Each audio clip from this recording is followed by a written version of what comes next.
Hello, welcome to Centerspace's Maintenance in a Minute. Today I'm going to show you how to replace the light bulb in your GE brand refrigerator. You won't be needing any tools to get access to this light bulb.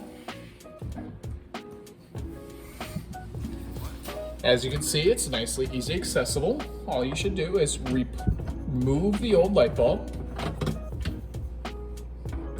grab your new light bulb, screw it right back in there,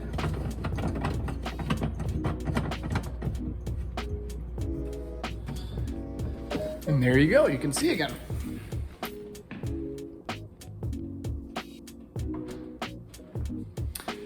Thank you for watching this video. We appreciate you as a resident. If this did not solve your issue, please feel free to give us a call. We are happy to help.